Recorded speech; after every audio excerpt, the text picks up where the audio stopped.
wazazi wangu waliniuguza, lakini ikashindikana. Shida yangu nilimwambia Mungu, kwa sababu umeshindwa kuniponya, nimekuja huku, naomba nifie huku. Lakini cha maajabu na cha kushangaza, wakati nimekaa alipita nyoka wa maajabu sana, lakini baada ya muda mfupi ukashuka kama upinde wa mvua. Baadaye kikasimama kiwingu kama mkono wangu. Baada ya muda mfupi ilipigwa kama radi. Shetani anakuwa analeta majibu yasiyokuwa na majibu. Kumbe Mungu alikuwa sio Mungu, ila ni shetani. Na Mungu anapoongea hana maongezi mengi. Na wengi tunao katika makanisa, kwa sababu hawataki kutumika. Lakini baada ya hapo sauti ikaniambia kwamba kama mimi ndiye kuponya, mimi ndiye ninayekuja na kuhitaji mimi.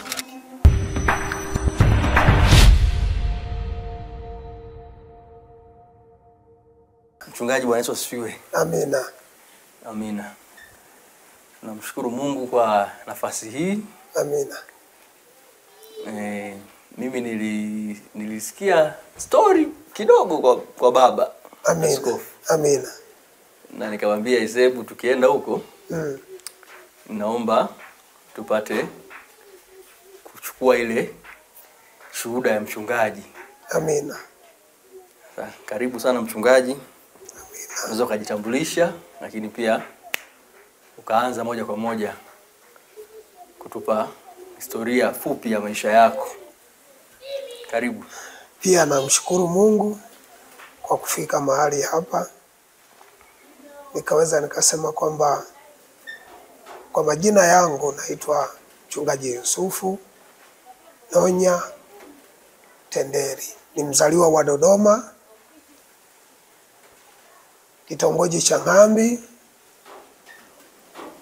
wilaya ya Kongwa. Zamani ilikuwa inaitwa wilaya ya Mpwapwa. Baada ya hapo wakatenganisha zikawa wilaya mbili, ya Kongwa ikabaki inajitegemea, ya Mpwapwa inajitegemea. Ninamshukuru Mungu. Kwanza niseme namshukuru sana Mungu kwa sababu nilikuwa na magonjwa yasiyoponyeka. Ndio. Yalianza kama kizunguzungu nikiwa mtoto mdogo. Wazazi wangu waliniuguza, lakini ikashindikana. Mpaka hata mama umauti unamkuta. Aliniacha katika hali ngumu ya maisha yangu. Pole sana. Lakini siku ya mwisho ambaye ninakumbuka paka iliacha ninamtafuta huyu Mungu, kwa sababu niliona nimechoka na ulimwengu huu, dunia. Babu yangu aliamua kuniozesha.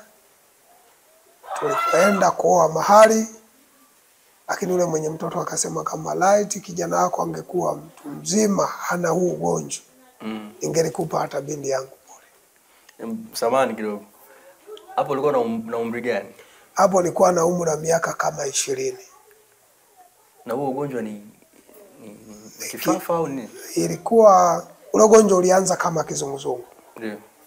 Lakini baadaye ukakomaa ukawa kifafa. Yaani ulikuwa kizunguzungu ambacho unaweza kaona kama dunia inayumba. Lakini baada ya hapo ule ugonjwa ukakomaa ikawa kifafa. Kwa hiyo ikawa nimeishi maisha ya namna hiyo. Nilitamani kutoa hata uhai, kwa sababu niliona ule ugonjwa unanitesa kwa muda mrefu. Kwa hiyo ule ugonjwa, ndugu, kaza nikasema kwamba ni sawasawa na mtu ambaye amefungwa. Hana yani umefungwa gereza ambalo uwezo kujua utatoka lini. Sawa. Nilifungwa na hilo gereza mpaka nikiwa umri wa miaka, nilikuwa na miaka 25. Huo ugonjwa ukaendelea kunisumbua. Nilipofikisha miaka 30 ndipo neema ya wokovu ikanikuta.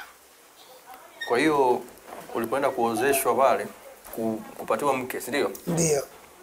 Walikataa. Walikataa. Kwa Ikawa sababu imeishia pale. Ikawa imeishia pale. Kwa sababu nilikuwa na ugonjwa. Na wao walijua. Na wao walifahamu. Na walikuwa wananijua. Kwa hiyo historia ya maisha yangu. Ishi maisha ya taabu. Pia wakati huo ninaumwa hivyo hivyo. Wakati hiyo miaka hiyo yote. Wakati mama ametoweka duniani. Pia ninalea familia lakini niko katika huo ugonjwa. Sawa. Elea mama ameniachia watoto. Sasa mama yupi?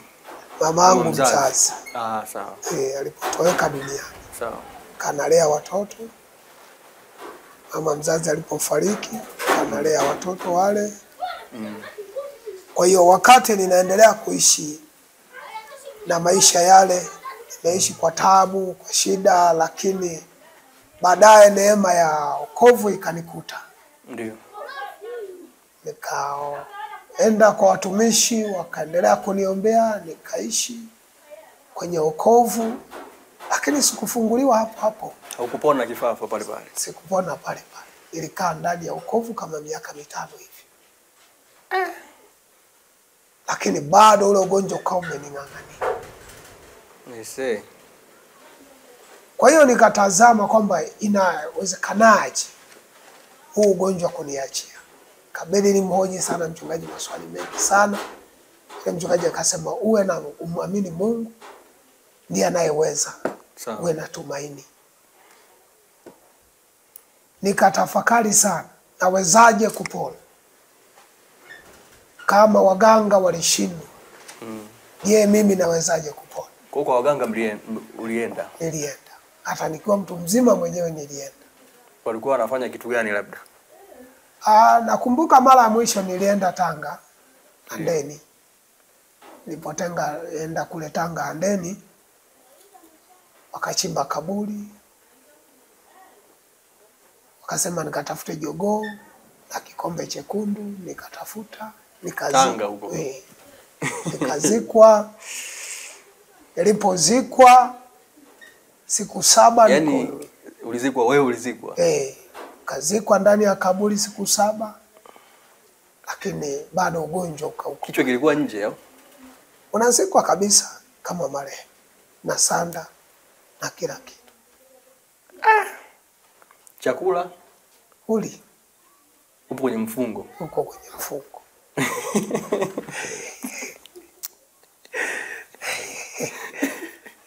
Uli. Yani uli kabisa. Hakuna kula. Lakini hapo ilikuwa ni kutibu ugonjwa. Kutibu ugonjwa. Kwa hiyo kwamba ukizuka vile unauzika na ugonjwa. Lakini bado ule ugonjwa kama ndo waliimbilizia. Ukapambana. Nimenusurika kwenye maji. Chukuliwa na maji. Nimenusurika katika sehemu nyingi. Maisha yangu kiwalisia nilikata tamaa kuishi duniani. Nitamani kufa. Lakini haikuwezekana. Siku moja nilitamani nikaenda kulala barabarani. Kongwa. Nienda kulala barabarani usiku, mchana usiku. Usiku kwenye zile kona kali. Kwamba gari ipite. Gari inipitie tu. Lakini haikuwezekana. Gari zilikuwa zinapita. Wala gari haikupita. Wala haikuonekana. Haikupita wala haikuonekana kabisa. Wala haikuonekana. Na barabara ambayo ni kubwa magari yanapita mara kwa mara. Lakini haikuwahi kutokea. Hata kidogo. Sawa. Kwa hiyo yale maisha nikaendelea. Kwa hiyo baada nikaja nikampokea Yesu. Sawa.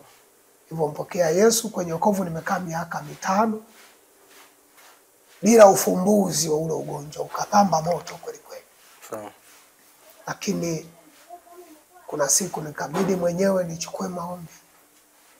Kaenda kwenye milima ile ya Kongwa. Kaenda kukaa kule.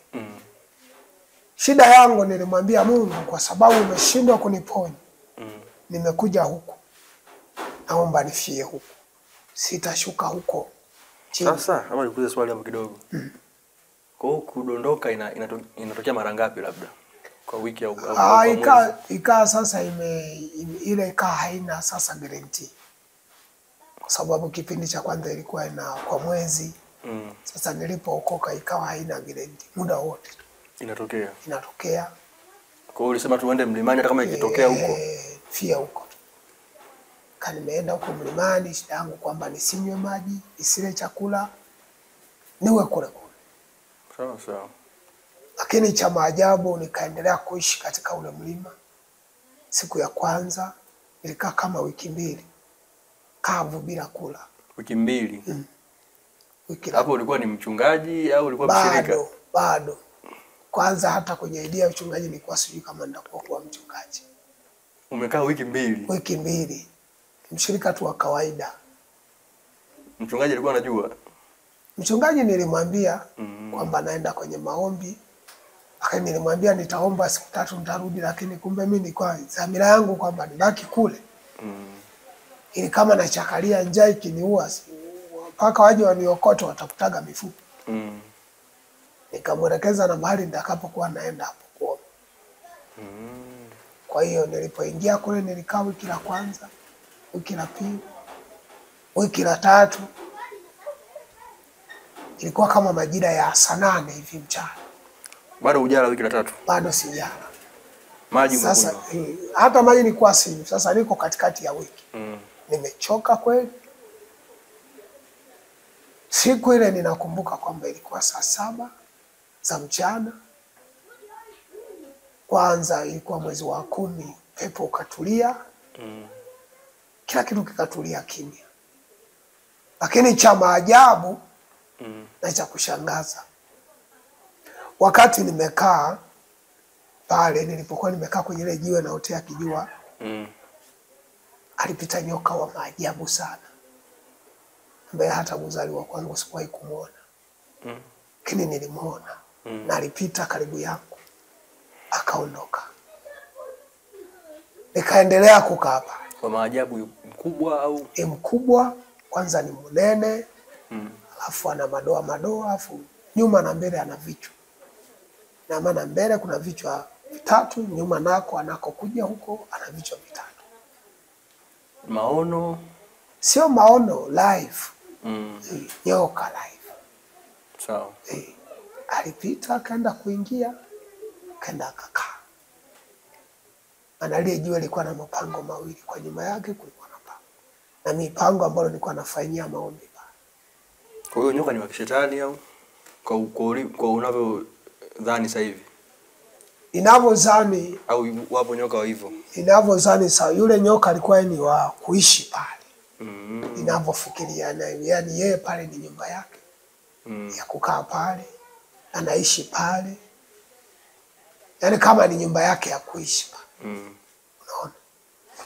Lakini pia kwa sababu kwa yale maswali niliyokuwa magumu, kwa sababu nikasema Mungu kuna mawili, ni kuone wewe au mimi nifie huko. Nikasema kama Musa alikuona na mimi nataka nikuone, nataka ujibu wa magonjwa yangu uonekane leo. Kama hutaonekana basi bora mimi nichakalie huko. Kwa sababu wewe Mungu unasema unasikia, unaponya, unaokoa. Kwa hiyo ikawa ni maswali magumu ambaye nilikuwa nayo katika yale maombi yangu. Ilikuwa sina ile ya kuomba, ila nilikuwa na mahojiano kwamba Mungu kama ulikutana na Musa na mimi naomba nikutane na wewe. Sawa. Katika magonjwa yangu haya nataka nikuone. Kama Musa alikuona na mimi nikuone. Kama hutaki nikuone basi nifie huko. Sawa. Kwenye milima kwa sababu magonjwa nimeyachoka. Kwa hiyo nadhani ile nyoka nikaanza nikasema inawezekana ilikuwa ni kusudi la Mungu kumruhusu apite pale. Hiyo ilipopita pale mimi nikaendelea kukaa pale. Sikumfuatilia wala sikuogopa. Lakini baada ya muda mfupi ukashuka kama upinde wa mvua. Baadaye kikasimama kiwingu kama mkono wangu. Kiwingu kidogo. Kiwingu kidogo juu ya anga. Upinde wa mvua ulishukaje? Ulishuka tu, niliona upinde kama upinde wa mvua, kama unavyoonaga ile kunakuwa kama upinde fulani unashuka hivi, unaona kama kuna kule na kule kunakuwa kama na nani fulani. Ulikuwa angani kule kabisa. Yaani pale nilipokuwa ulionyesha kama ukijani fulani na wekundu fulani. Ule upinde ulikuwa kule angani juu au ulikuwa kwenye mazingira yako? Pale kwenye mazingira yangu. Pale. Na sio kiangazi, ni mwezi wa 10. Pale ulishuka ukao umeshuka, yani kama umeenda kusimamisha kule na huko. Kwa hiyo sasa baada ya muda mfupi ilipigwa kama radi ya mvua. Sauti. Kile kiwingu unasema wingu kama mkono kimkono. Kama mkono. Na wenyewe ulikuwa ile wingu lilikuwa lipo karibu tu. Wingu lilikuwa juu ya anga. Juu ya anga, juu kabisa.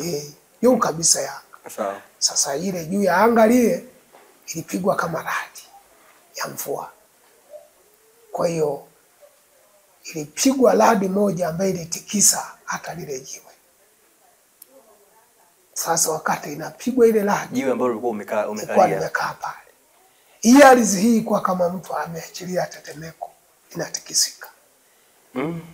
Ulipiga mungurumo wa hatari ambao hata mimi mwenyewe ilifika kwamba sikujua nilisujudu saa ngapi, sikufahamu wala sikuelewa.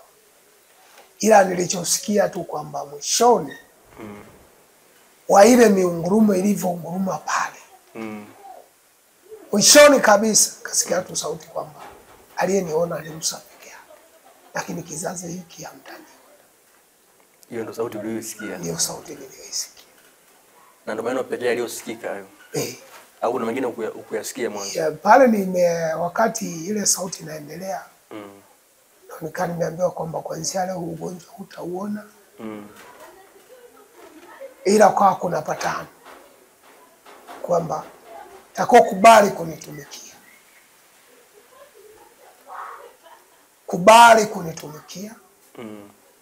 Ndakufanya kuwa baba wa mataifa. Hayo ni maneno ya mwanzo. Lakini nilichojisingizia kwa Mungu, nikamwambia Mungu, kwa kweli mimi kwanza elimu yangu ni hafifu. Sikusoma kama inavyotakiwa. Tulichelewa kuchunga. Kwa tunakimbilia kwenye kuchunga, wazazi wetu wanatuficha, tunaenda kuchunga. Sasa Mungu nitayaambiaje mataifa? Kwa sababu ulimwengu tunaouendea ni ulimwengu wa kidijitali. Ulimwengu wa watu wasomi. Nafanyaje? Ikabidi anifundishe neno la Petro wakati Petro akiwa analiongoza lile taifa la wana wa Israeli. Kasema Petro kwenda kusoma popote, lakini aliliongoza kanisa langu. Kwa mimi nimekuchagua. Kwa hiyo kuanzia siku hiyo, zamani kidogo hapo kwanza. Amina. Hiyo sauti ulisikia, hayo mengine uliyaona. Havikukuchanganya hapo useme labda ni shetani labda? Kiuhalisia hata ingelikuwa mtu yoyote. Kuna sauti ya shetani. Na kuna sauti ya Mungu. Sawa. Sauti ya shetani anayejifanya malaika wa nuru. Ndio. Cha kwanza yeye atakubembeleza. Yaani kuna namna ambayo shetani anaweza kaongea na wewe kwamba hapa unaweza ukamwelewa au simwelewe. Shetani anakuwa analeta majibu yasiyokuwa na majibu. Yaani anaweza kasema nimekuponya kitu fulani, lakini kumbe hujapona. Unaona? Anaweza akasema nimekuita, lakini kumbe hajafanyaje? Hajavuita. Kumbe Mungu alikuwa sio Mungu. Ila ni shetani. Sasa unapokuwa sauti ile ilipotokea, kwanza cha kwanza kulikuwa na ishara ambayo Mungu alileta. Ule upinde ambao niliuona. Pia sauti ambayo ilikuja ni sauti ambayo kwamba aliniona Musa peke. Lakini kizazi hiki hamtaniona. Na Mungu anapoongea hana maongezi mengi. yeye anaongea mara 3. Lakini shetani kuwa kurudia mara nyingi kwa mtu. Na Mungu unapokuwa anataka kuongea na wewe, anataka labda kuleta majibu. Majibu ya Mungu analeta automatic. Lakini majibu ya Ibilisi kuleta nusu, afu pia kukudanganya. Unaona? Kwa ni vitu vya namna hiyo.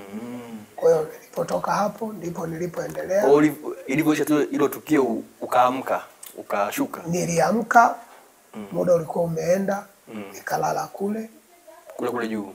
Kule mlimani. Kesho yake nikarudi asubuhi nyumbani.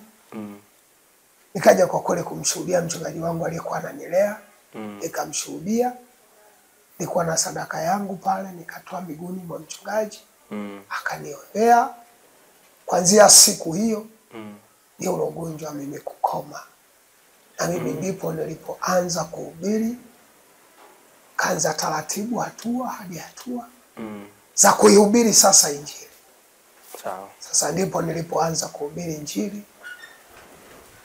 Lakini sikukaa sana, nilitembea sana kwenye makanisa kwa nikihubiri Injili. Hata Dodoma pale sehemu moja anaitwa Chang'ombe Darajani pale nilikaa sana kwa mchungaji mmoja anaitwa Mchungaji Sayabwai. Nilikaa sana pale kama miaka 3 hivi. Yote hiyo ni kujistiri, nilikuwa sina mahali pa kuishi. Wala maisha yangu yalikuwa haeleweki. Kwa bado sijakaa vizuri. Sawa. Lakini kutoka hapo niliporudi kijijini nikajipanga, nikakaa vizuri. Nikafikia kwa mchungaji Maria Raha. Ndiye aliyekuwa akaendeleza kunilea kiroho. Nililea hicho chanzo cha kumpata huyu mama. Baada ya kumpata huyu mama, lakini naye pia nimempata katika shida. Sasa hapo kidogo kabla hujafika kwa mama. Turudi kwenye ile tukio lile kule. Ndio. Kwa hiyo Mungu yeye ule ugonjwa aliuongeleaje kwenye zile sentensi chache au akuutaja kabisa? Huu ugonjwa nikaweza nikasema kwamba hizi zilikuwa ni nani za ukoo. Hapo kwa ulivyokuja kuelewa baadaye. Na maana hii babu yetu alikuwa na kawaida ya kutoa makafara. Unaona? Kwa sababu kulikuwa na katika ile nyumba kwa tunaumwa watu 3. Kulikuwa mtoto wa shangazi yangu. Ilikuwa shangazi yangu. Alikuwa na tumbo kubwa. Alikuwa anatapika mkaa. Anatapika mkaa? Shangazi yangu. Mdogo? Mkavu kabisa? Au unakuwa umeloa? Unakuwa tu mkavu. Kwa hiyo pia na mimi mwenyewe ndo nilikuwa nafuatia pia na ugonjwa. Lakini baada ya kuja mimi kukimbilia kwa Yesu, haya maradhi yakaya yamefanyaje? Yameniachia. Unaona, lakini kiuhalisia nikaona kwamba hizi sababu inawezekana kwa ajili ya mali ambazo babu alikuwa nazo. Kwa hiyo baada ya kukimbilia kwa Yesu, Yesu akanisaidia, akaniponya, na mimi nikakubali kuwa mwanafunzi wake. Amina. Amina. Hapo. Sawa. Unasema na mama pia ulikutana naye katika mazingira magumu? Katika mazingira magumu. Wakati nimechumbia huyu mama, wakati huo niko sasa kwa mchungaji Maria Raha. Nimchumbia huyu mama. Nilipomchumbia akasema toa posa, nikatoa. Lakini sasa shida ikaipo kwa wazazi wake. Kila tulivyopanga kwamba nataka kutoa chochote, yule babake alikataa. Kwa hiyo hicho nacho kilikuwa alikataa kwa sababu hakusema sababu yoyote. Kuna sababu ambazo mwishoni alikuja kuniambia. Lakini sasa na mimi nikaja nikaona sasa nafanyaje? Sawa. Tulikaa ule chumba, baadaye nikaja tukakaa, lakini baadaye ikaja baadaye tukaja tukaoana bila ndoa, yani bila harusi. Sawa. Kwa sababu tayari mzazi akameweka vipingamizi vingi sana. Hapo tukamzaa mtoto wa kwanza. Sawa. Kalima mahindi. Lakini yale mahindi ya sikuambulia. Ukuambulia? Sikuambulia. Mkoa gani? Dodoma? Ni Morogoro. Morogoro. Morogoro. Ni Morogoro, huko ndiko nilikomulea huyo mama. Sawa. Kwa hiyo haya naye alinipitisha mali. Kwa nini ukuambulia mahindi sasa? Mahindi yale tulima kwanza shamba la baba mkwe. Na wakati kipindi hicho hatuna nyumba ya kuweka. Sawa. Kama tumeweka mahindi kama tumehifadhi kama kwa wazazi na maharage, lakini hatukuambulia chochote. Hata wengine walipata pembeni yenu? Kwa sababu sisi ndo kama tulikuwa tuko pale. Yaani ni kawaida yeye yule pale kama watoto wote wa kilimo wakiwa wako pale. Mahindi wanakuwa kwamba hawawezi kupata. Yanakaa nyumbani pale. Yani ni kwamba mahindi yalivunwa. Afu yakabaki nyumbani. Sawa. Ila nyinyi hamwezi kutumia. Sawa. Sawa. Yaani hatukupata kusema kwamba kule shambani tuliyalima yakaja. Sawa. Lakini sasa ile kusema kwamba matumizi kama matumizi hatukuyapata. Sawa. Sawa. Tukaendelea na yale maisha ya tabu, lakini baadaye nikatoka nyumbani pale. Kiuhalisia katika wokovu, kama Mungu ameweka kusudi kwa mtu, hakuna mtu anayeweza kulipangua. Sawa.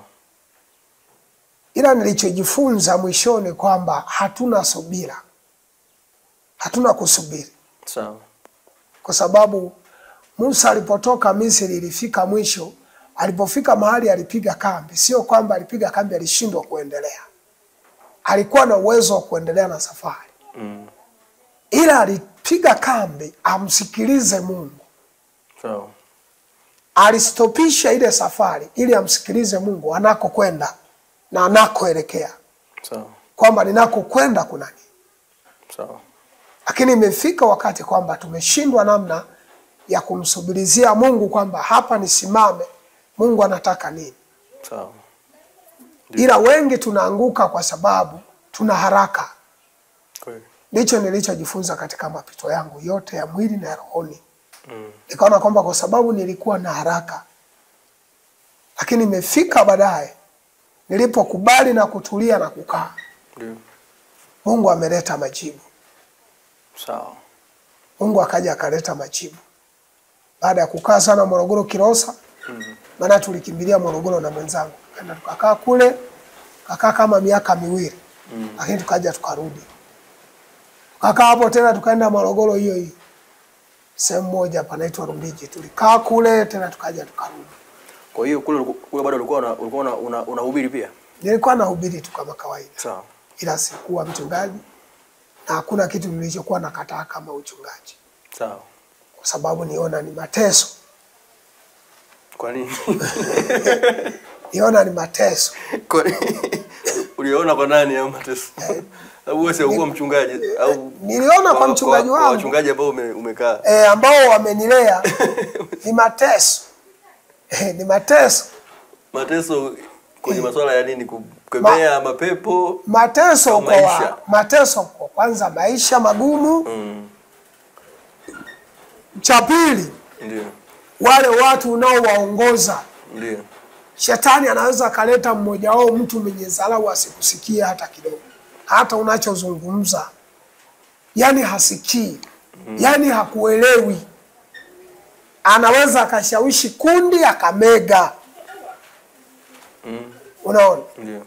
Kwa hiyo vitu nilikuwa naviona kwa wenzangu. Kwa hiyo hicho kitu baada ya hapo nikaja nikamwambia Mungu, mimi niko tayari kuhubiri injili kwa namna yoyote, lakini sio kuwa mchungaji. Uko tayari kuhubiri injili lakini sio kuwa mchungaji. Hicho nilikataa. Sawa. Kwa hiyo ni bora kuwa mwinjilisti. bora kuwa au mwalimu na mengine.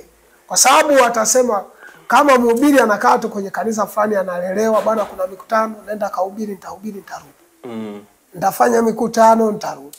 Kama kushuhudia nitashuhudia, nitarudi. Lakini sio kuwa mchungaji. Sawa. Sio kuwa kuitwa mchungaji.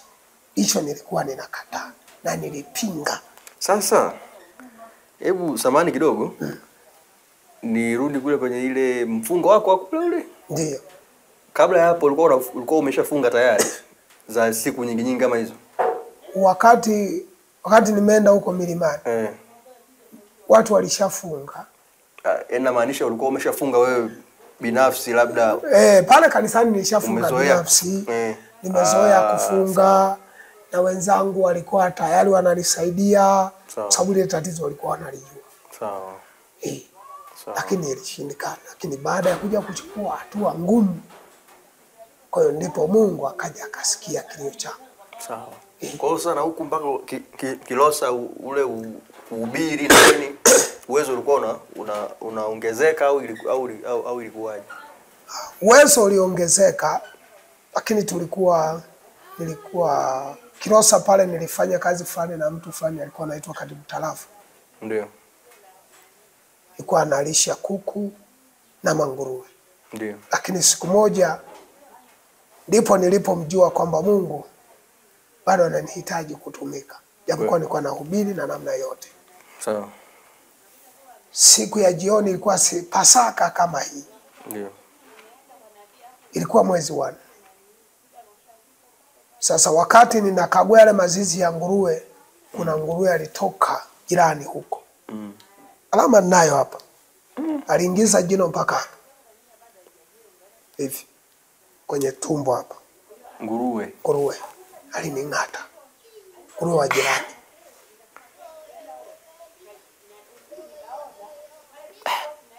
Yaani ilikuwa jioni tu saa 2. Na ni kawaida kwa nguruwe kufanya kitu kama hicho? Sio kawaida. Sio kawaida. Sio kawaida. Na ilikuwa sio kawaida ile. Kwa nguruwe akatoka huko jirani akaja kung'ata. Akaja akaning'ata. Akanyofoa meno si unajua na meno marefu. Maana yule alikuwa hajakatwa meno. Kwa hiyo alipotaka kuning'ata hivi akaingiza hapa jini.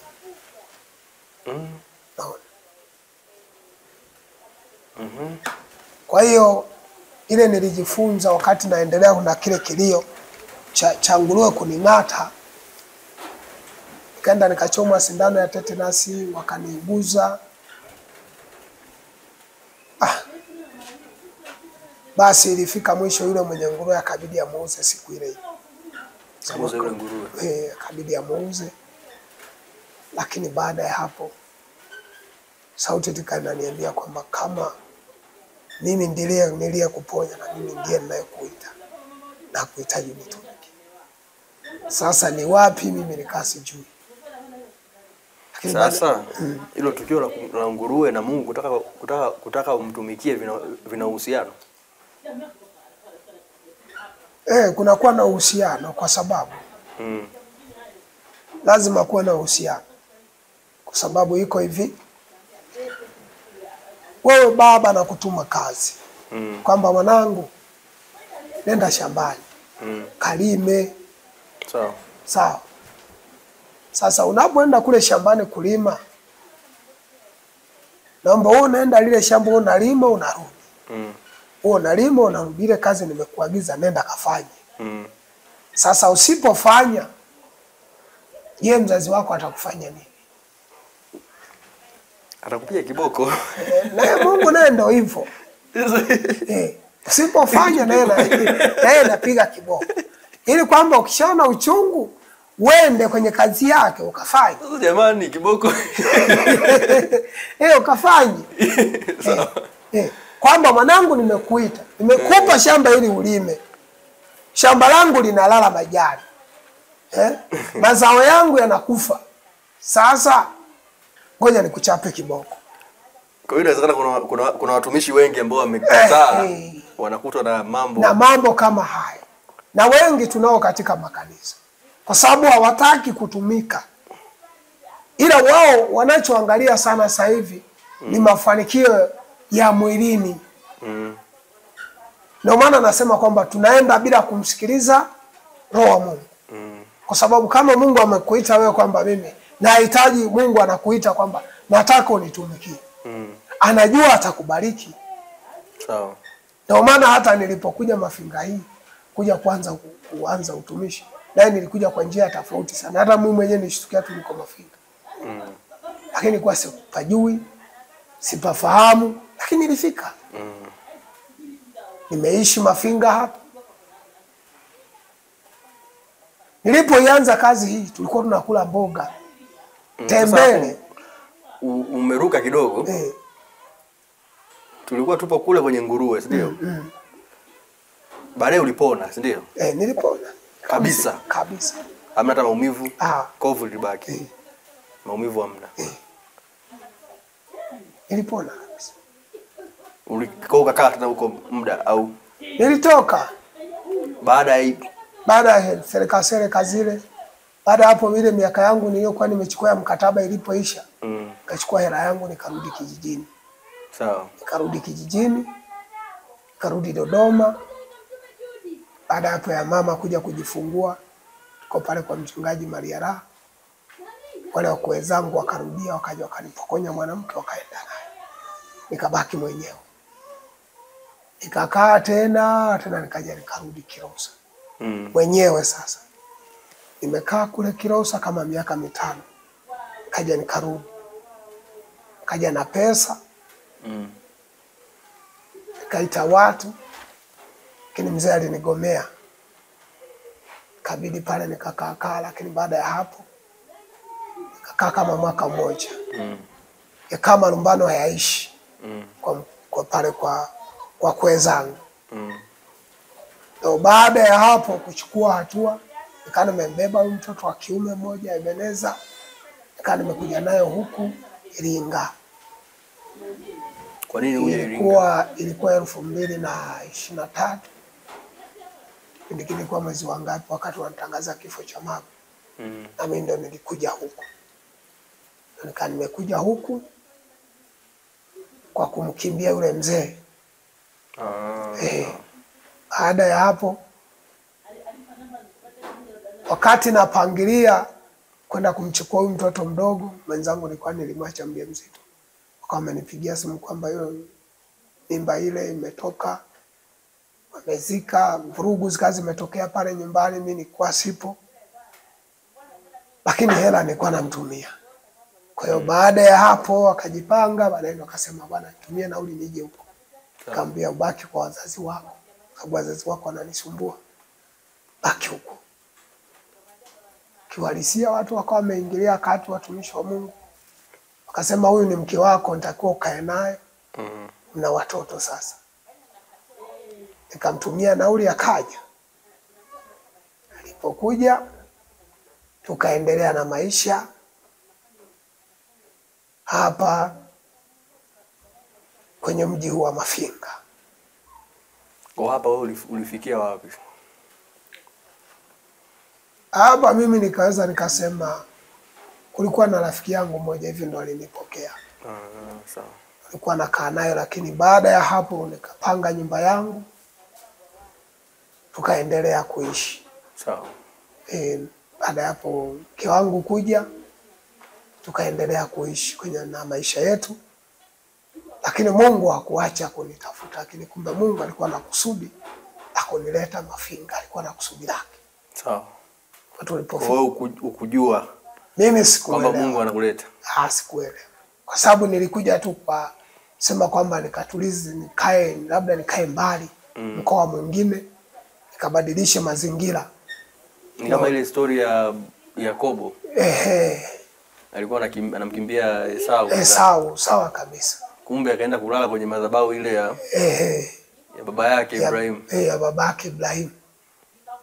Lakini kumbe Mungu ndo alikuwa Mungu ndo aliyemtoa kule. Kwa hiyo Mungu ndiye aliyemtoa kule. Kwa hiyo hata mimi inawezekana Mungu ndo alinitoa kule kumleta huku. Kwa hiyo kuja huku mimi nasemaga sikuja kwa akili zangu wala kwa ufahamu wangu. Kwa sababu hata nauli yenyewe alinipa mdogo wangu. Na ambao ndugu zangu walikuwa sio kawaida mimi kunipa hela. Kasema bwana mdogo, mimi hapa nina 100,000 hii. Chukua utatumiaga. Aliponipa ndo chanzo mimi cha kupata kuondoka. Nikaja huku. Sawa. Unaona? Walipokuja huku ile 100,000 ili nisaidia ili nisevu. Nikakaa huku. Aka mwenzangu anakuja niko huku. Sawa. Unaona? Lakini hatukuanzisha haraka tulikuwa tunasali tu kwenye kanisa moja. Lakini baada ya hapo nikaa hata kazi zenyewe hazipatikani. Ndio nikakutana na mama mmoja alitoka Dar es Salaam. Alikuwa anaitwa mchungaji Jaki au nabii Jaki, akaniambia akanisimamisha akasema, bwana wewe umetoka Dodoma kijiji fulani, lakini ninachotaka nikwambie kuanzia sasa ili maisha yako yakae vizuri, kubali kumtumikia. Usipokubali kumtumikia Mungu una maisha magumu mpaka utapotea dunia hii. Mbona maneno mazito sana? Ikabidi aniambie sasa angenisaidiaje. Sasa alikuwa anakufahamu? Alikuwa anijui. Ndio mlikutana mara ya kwanza? Ndio tulikutana mara ya kwanza. Sasa angenisaidia. Kwa sababu ikabidi aniambie maneno magumu. Na akasema mimi ujio wako na ufahamu. Kwa sasa kama ujio wako na ufahamu, je, wewe unavyotazama kwa hali hii sio nzuri. Kasema toka hapo kwenye hilo kanisa unaloabudu, nenda kaanzishe kazi ya Mungu. Nenda kaanzishe kazi ya Mungu. Simama mwenyewe, Mungu anataka ukasimama mwenyewe. Wako watu wanalia kwenye dhambi wanaangamia, lakini wewe ndio unawaangamiza. Kwa sababu umekalia huduma Mungu aliyokupa. Umekalia kipaji Mungu alichokupa. Nenda katumie. Nikuulize swali kwanza hapo kwenye swali hilo la kuitwa na Mungu na nini. Sababu kuna watu wanaweza wakawa wameitwa na Mungu. Lakini kuna vitu labda hawavifahamu. Je, ukiitwa na Mungu hakuna namna ya kukwepa ule wito?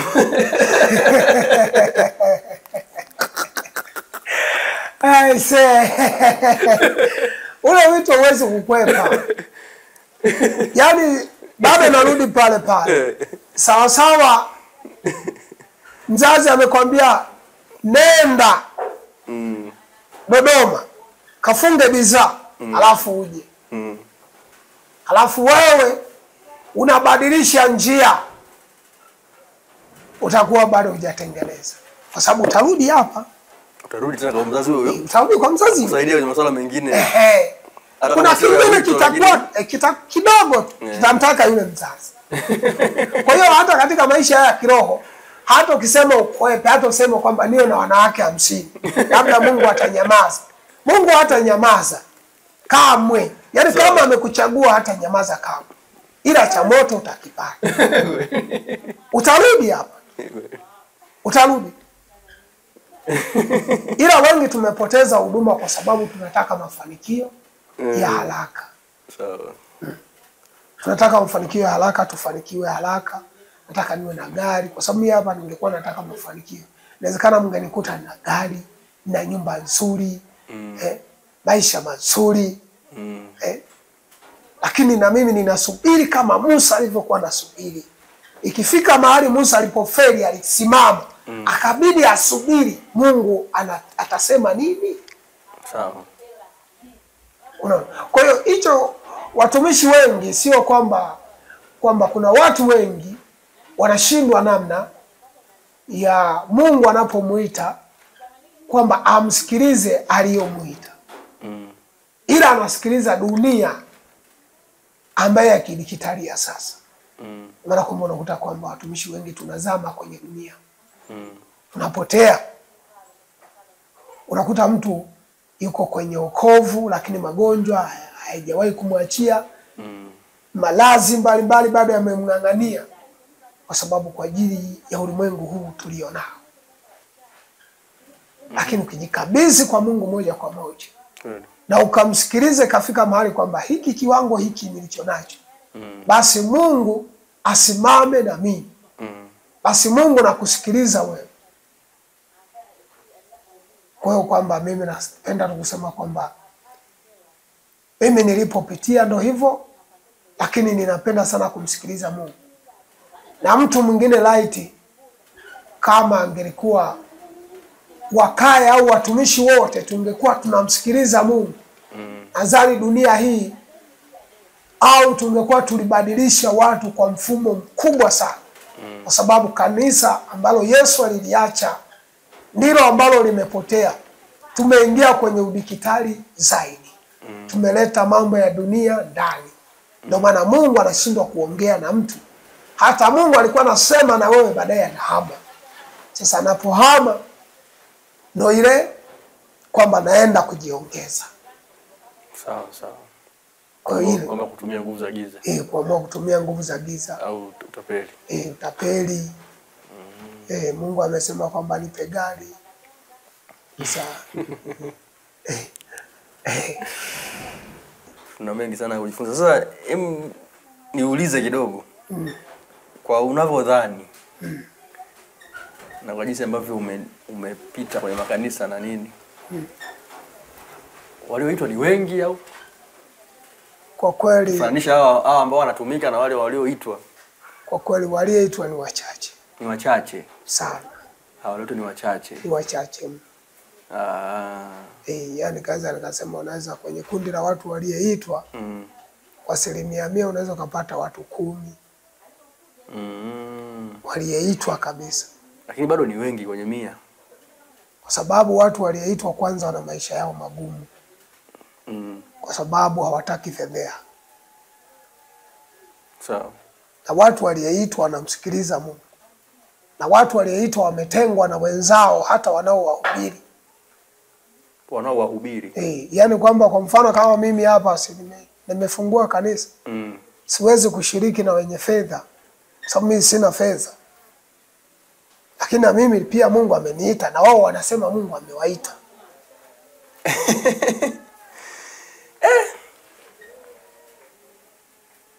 No. Hapo sijaelewa kidogo. Yani wako wachungaji wanaosema na wao wameitwa. Wana pesa, wana magari, wana majumba, wana kila kitu. Sawa? Ndio. Lakini hata mimi hapa nilipo, ambaye kama mchungaji mwenzao nimeitwa. Sawa? Siwezi kushiriki nao kwa sababu wenzangu wana pesa, wana kila kitu. Sawa sawa. Lakini aliyeitwa halisi, ndio, hata akiwa na pesa awe na magari, anapenda kushiriki na walioko chini yake. Sawa. Yani wenye hali ya chini. Hata Yesu alivyokuja, hakuja kwa sababu kwa ajili ya wale wenye fedha. Sawa. Sasa unasema walioitwa ni wachache, si ndio? Katika hao wachache walioitwa, je, wote wameitika? Kuna wengine wamepotezwa na dunia. Hata na walioitwa na wao wamepotea. Sawa. Kupotea kwao ni kutaka pesa. Kwa sababu unaposema nimeitwa, shetani anakuwa anakamata uchumi. Shetani akikosa kukamata uchumi atakamata ndoa. Mke mtakuwa mwelewani ndani. Haelewi. Yani hamtaelewana. Sawa. Paka mwishoni yake unakuta kushtukia ndoa imevunjika. Mwanamke amekuachia watoto. Amekimbia. No. Kwa hiyo watu wengi lazima wanakutana na hiyo changamoto. Sawa sawa. Na tuponza sana kwa sababu ukisoma neno la Mungu linasema kwamba hata wale wana wa Israeli walipokuwa wanaenda kule Kanaani, wakaambia mnapoenda kule mtawakuta watu wapo, lakini msioe kule wala mabinti zenu wasiolewe kule. Lakini wana wa Israeli walioa wale watu wa kule. Kwa hiyo hilo nalo linatusumbua. Sawa. Unaweza kuwa ulikuwa umeitwa kabisa, lakini umeoa kwenye familia ambayo yenyewe iko ndani ya dini haijaitwa. Wanasali watu wako kwenye makanisa kilo hawajaitwa, ni makahaba, wanywa pombe. Kwa sio lazima kwenda kuoa nje, ni umo makanisani wengine wamo. Umo kanisa wengine wamo. Umo. Na hata umo kwenye kanisa unapoa uwe makini. Sababu unaweza ukamwoa Yezebeli. Umo.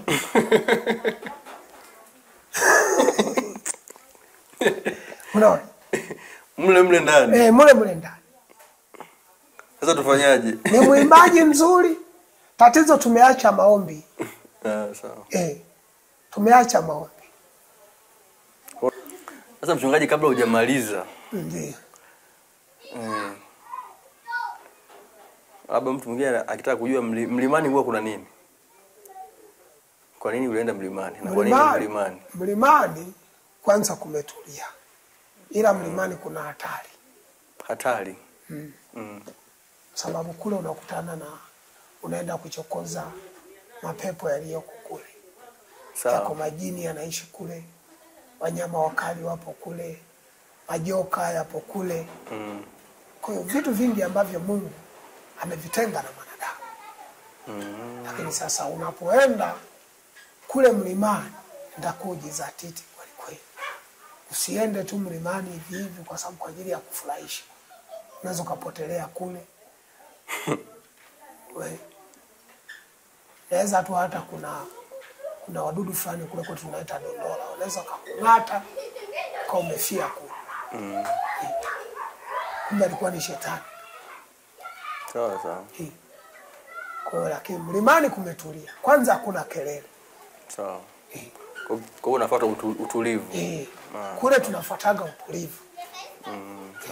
Sio kwamba unafuata kwa labda Mungu ndo anaonekana sana, kwa ajili ya utulivu. Sababu kama hivyo hapo kanisani sasa hivi watu wanahitaji ibada za katikati. Kwa hiyo unakuwa huna muda ule wa kujitenga mwenyewe, kwa sababu inafika wakati unatamani kujitenga mwenyewe. Kwa kujitenga mwenyewe. Sawa. Sawa, mimi nataka nifahamu hilo. Basi tunashukuru sana mchungaji. Ndio. Mchungaji Yusuf. Ndio. Yuko Mafinga, si ndio? Yuko Mafinga, Iringa, mkoa wa Iringa. Kwa hiyo kwa mtu yoyote ambaye uko Mafinga na una shida fulani au hitaji fulani na unatamani kumpigia mtumishi wa Mungu, basi namba yake iko hapo. Unaweza ukamtafuta ili uweze kupata uponyaji. Tunashukuru sana. Naamini kuna mengi sana tunatakiwa tuongee, lakini kutokana na muda wetu mambo tu yamekuwa machache. Amina. Kama una neno la mwisho la kusema mchungaji? Mimi tu nina neno la mwisho kusema kwamba tujitahidi kumtafuta Mungu. Huyu anapatikana mataifa yote. Kwa wale waliokata tamaa au kwa wale wenye wito, wakae kwenye mstari wa Mungu. Yaani kwamba Mungu anapokuita, hebu baki kwenye mstari wako. Baki kwenye mstari wa Mungu. Huyo Mungu anayekuita, ili anapokuita akutumie. Sawa sawa baba anaponiita kwenda kunituma kazi. Kwa ile kazi nikaifanya. Na kadhalika watu tujitahidi kusoma neno la Mungu. Miujiza sio mibaya. Sawa. Mungu anaponifanyia muujiza, sio mbaya. Lakini tunapopenda miujiza ndipo tunapoendelea kudumaa. Yaani mimi ndilo la kwangu la kuongezea sana.